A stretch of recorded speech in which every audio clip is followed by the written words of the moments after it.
ડાંગ જિલ્લાના મુખ્ય મથક આહવા ખાતે ગ્રામ પંચાયતના સરપંચે રાજીનામું આપીને થોડા જ કલાકમાં તે પાછું ખેંચી લેતા રાજકીય ગરમાવો આવ્યો છે। સરપંચની આ કાર્યવાહીને પગલે આહવા નગરમાં આખો મામલો રાજકીય સ્ટન્ટ હોવાની ચર્ચાએ જોર પકડ્યું છે, જેની પાછળ ભારતીય જનતા પાર્ટીનો આંતરિક કલેશ કારણભૂત હોય તેવી ચર્ચા પણ વહેતી થઈ છે।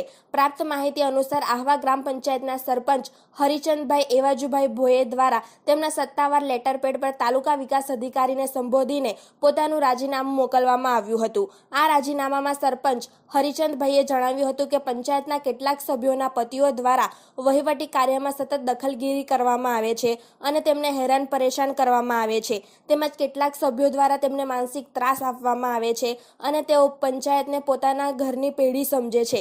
સભ્યો દ્વારા મનમાની અને કારભાર કરવામાં આવે છે, તેમજ સરપંચનું માન સન્માન જાળવવામાં આવતું નથી। સરપંચે અંતે એવી લાગણી વ્યક્ત કરી હતી કે હવે તેમનાથી આ પરિસ્થિતિ સહન થાય એમ ન હોવાથી તેઓ પોતાના પદ પરથી રાજીનામું આપે છે।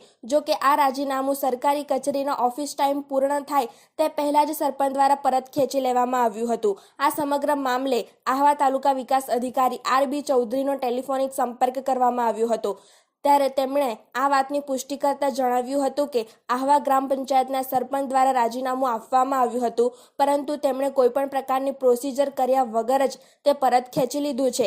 સરપંચે રાજીનામું આપીને તુરંત જ તેને પરત ખેંચી લેતા સ્થાનિક રાજકારણમાં અનેક તર્ક વિતર્કો સર્જાતા જોવા મળી રહ્યા છે। લોકોમાં એવી પ્રબળ ચર્ચા ચાલી રહી છે કે સરપંચનું આ પગલું અંગત કારણો કરતાં વધુ ભાજપના આંતરિક વિખવાદ અને ખેંચતાણને કારણે થયેલ એક રાજકીય સ્ટન્ટ છે। આ સ્ટન્ટ દ્વારા આંતરિક જૂથને કોઈ મેસેજ આપવાનો પ્રયાસ થયો હોય તેવી શક્યતા છે, જેને કારણે આહવા નગરમાં ભાજપના આંતરિક કલેશનો મુદ્દો ખુલ્લો પડી ગયો છે।